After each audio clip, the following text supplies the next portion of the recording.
yes, I said it was a very bad idea right off the bat for Erika, who's grieving her husband, to then instantly become a chairman and a CEO, because these are valid questions now that people are asking.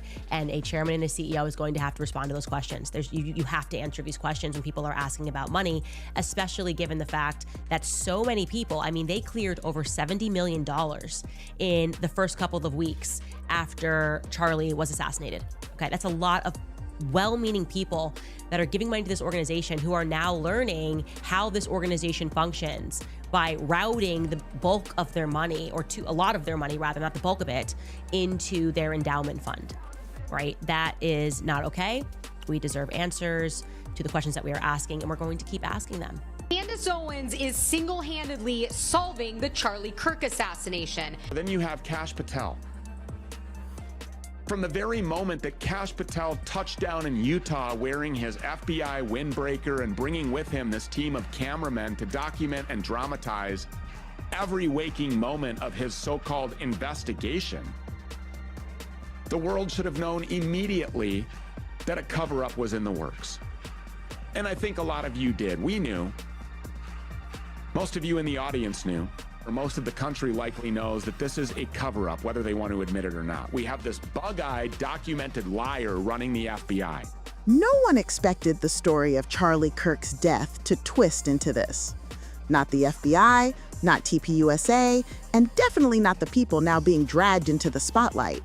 But the moment Candace Owens stepped forward and said, something isn't adding up, everything flipped.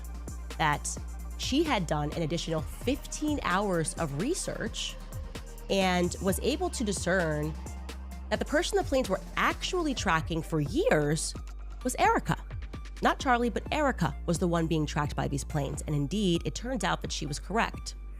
She discovered that between 2022 and September of 2025, both of those aircrafts, SU-BTT, the yellow plane, and SU-BND, the blue plane, showed 68 overlaps with Erika's documented locations, okay? 68 overlaps. I have since been able to add now 73 times that this overlapped, okay?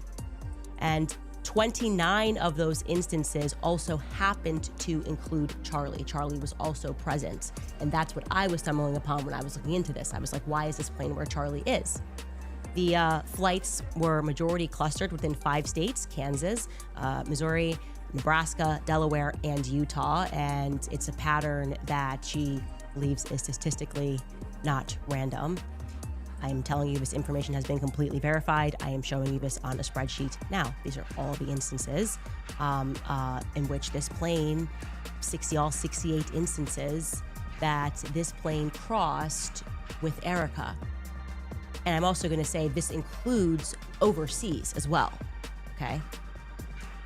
So my instant question becomes, why didn't Turning Point acknowledge that this plane was familiar to them?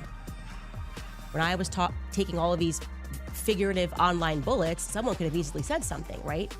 That's kind of a repeat thing in this investigation. Josh Hammer lies, I get attacked, Turning Point just stays silent. They know he's lying, but they allow the lie to flow. Alex Clark lies, I get attacked, I'm telling the truth. Turning Point knows it, but they kind of allow this like Catholic thing, lie to flow. And the influencers are allowed to lie. Nobody at Turning Point ever just steps to clarify that I'm onto something or I'm telling the truth about something. And when it comes to these Egyptian flights, the math on this is indisputable. There is less than a 0.00000001% probability, okay, under random distribution models, that these Egyptian planes coincidentally landed around Erika at these times.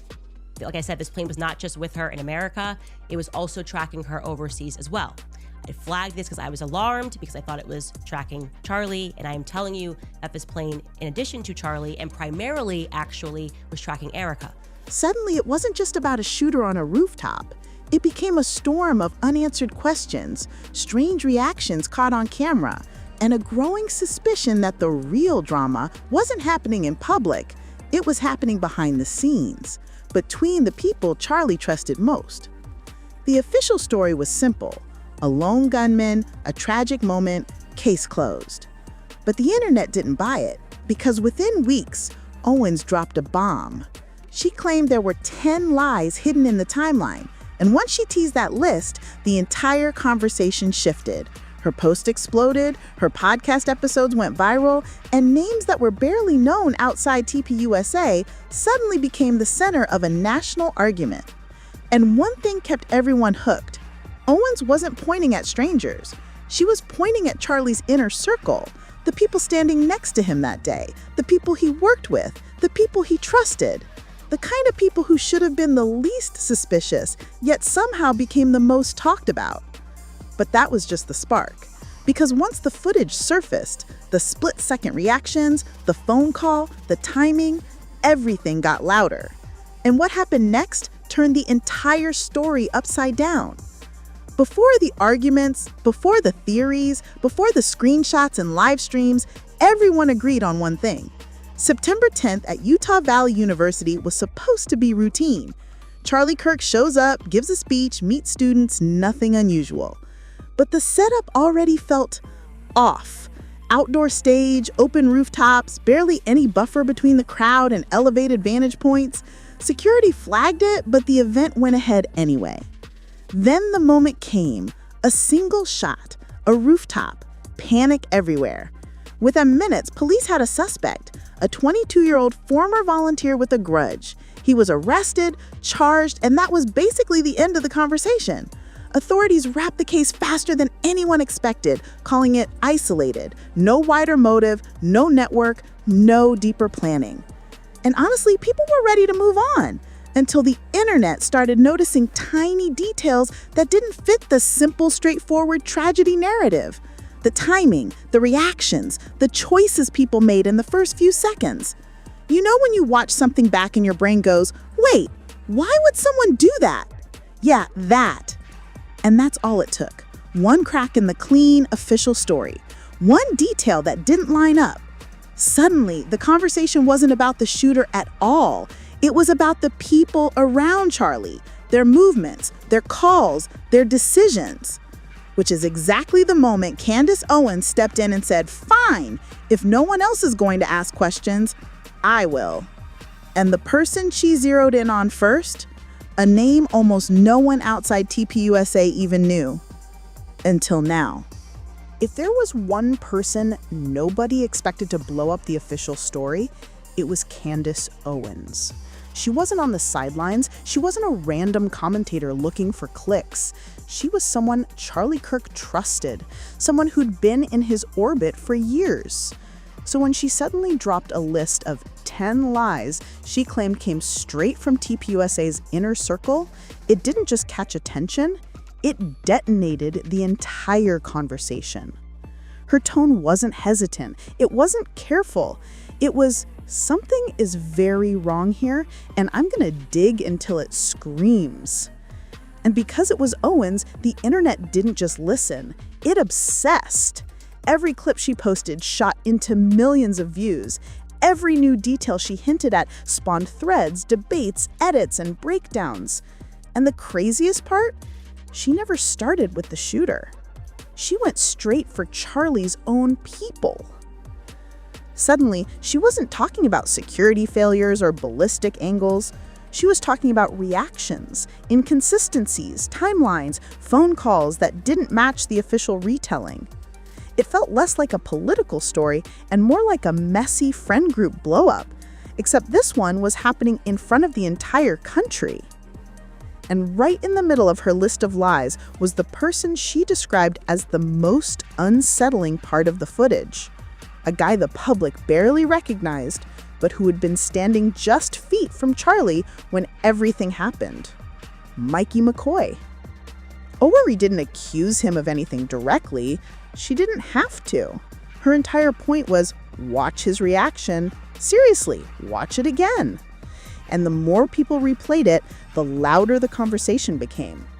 Because what McKoy did in those first seconds is what turned this whole situation into something no one could ignore. The moment people saw the footage of Mikey McKoy, everything shifted. It wasn't dramatic, it wasn't chaotic, it was subtle. almost too subtle, and that's what made it explode online. In the seconds after the shot, while everyone around Charlie flinched, ducked, or froze, McKoy did something completely different. He turned, lifted his phone to his ear, and walked away. No panic, no scramble, just a sharp pivot and a call. Owens replayed that moment over and over on her show, saying, "Tell me that's normal. Tell me that makes sense." And the internet didn't even try to resist. People clipped it, zoomed in, slowed it down, dissected every frame like it was a celebrity scandal caught on a paparazzi lens. The reactions ranged from confused to furious. Why didn't he run to Charlie? Who do you call in the first second? Why is he so calm? The questions piled up faster than the answers. TPUSA insisted it was protocol. Charlie had told McKoy, in any emergency, call Erika first. And sure, maybe that explanation made sense on paper, but in a crisis, with your boss, friend, and mentor collapsing behind you, the internet couldn't decide if it looked responsible or cold. And then there was the call itself. Owens claimed it lasted only seconds, just enough for McKoy to say, "Charlie's been shot," and hang up. No details, no follow-up, no staying on the line. Erika later confirmed that's exactly what happened, which only fueled the debate instead of ending it. Because if McKoy's reaction was merely strange, the phone call made it feel intentional. And that's when people started asking the question no one expected to hear out loud. If this is how he reacted, what does he know that we don't? If Mikey's reaction was the spark, Erika Kirk was the gasoline. Not because she did anything dramatic, but because everything about her role felt too perfectly timed. The moment Owens hinted that Erika knew more than she was saying, the internet went into full detective mode. And suddenly, the widow at the center of a tragedy became the center of a mystery. It started with that phone call, the one McKoy made in the first second, the one that lasted barely long enough for a sentence. Erika later repeated it in interviews. He said, "Charlie's been shot, get the kids, call security." And that was it.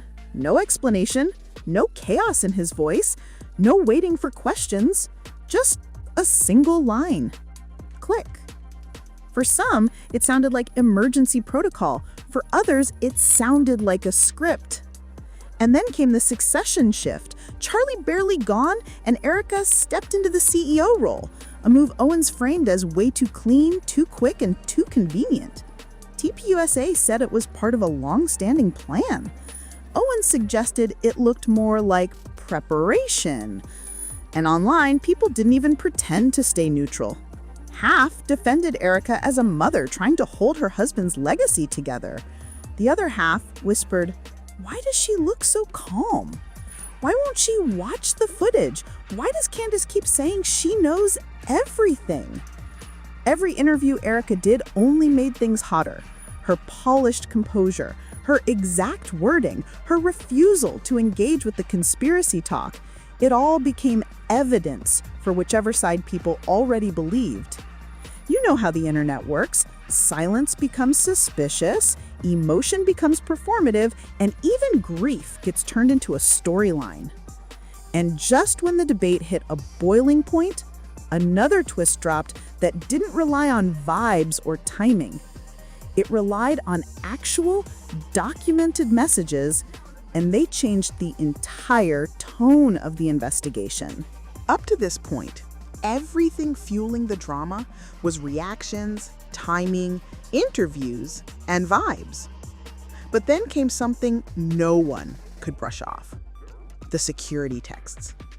Real messages, time-stamped, documented. And suddenly the conversation stopped being internet speculation and started looking like actual negligence that someone tried to bury.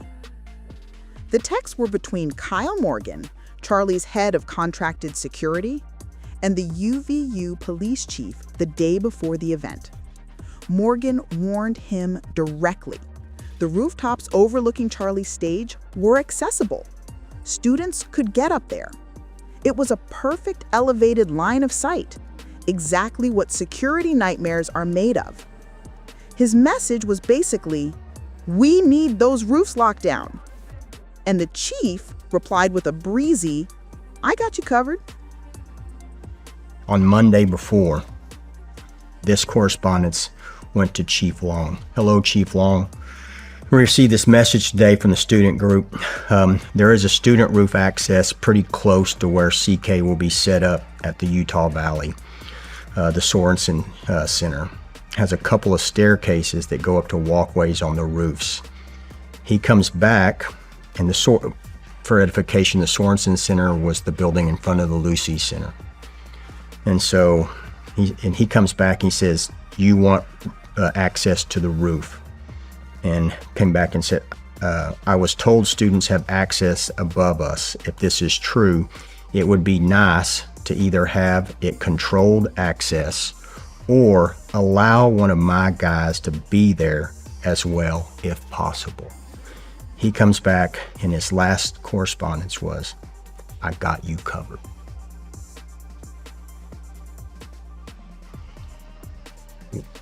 What else am I to do? Except he didn't.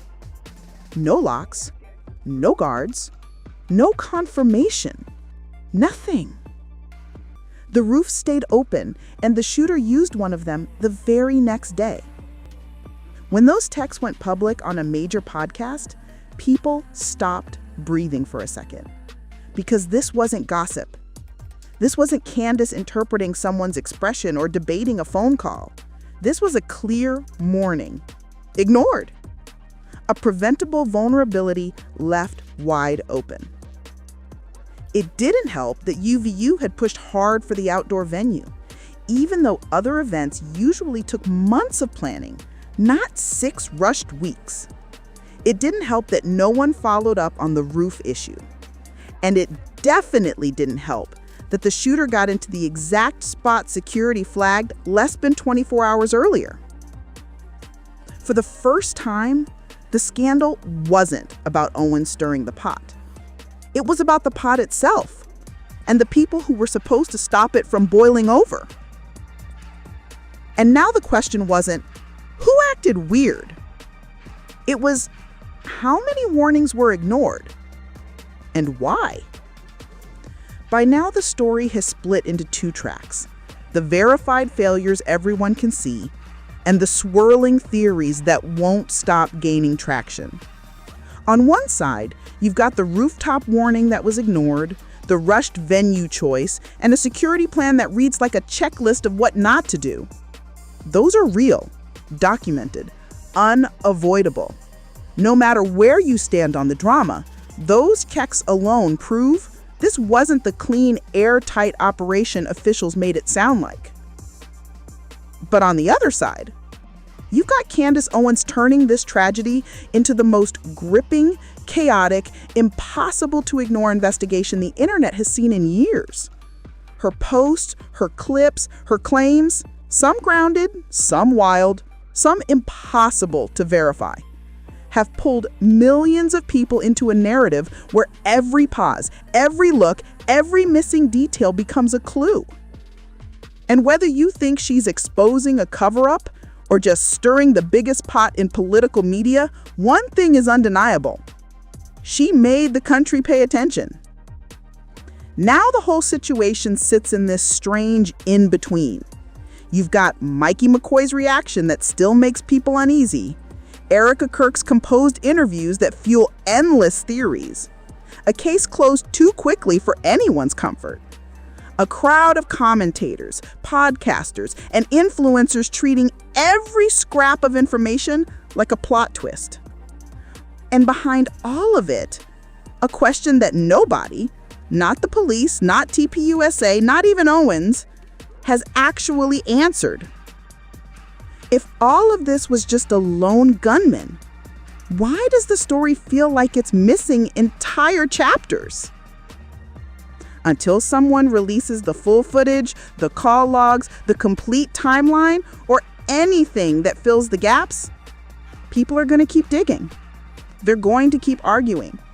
They're going to keep watching every new detail like it's the next episode in a series they can't stop binging. Because once a story feels suspicious, whether from real evidence or messy human behavior, it stops being a tragedy. It becomes a mystery. And this one isn't close to finished.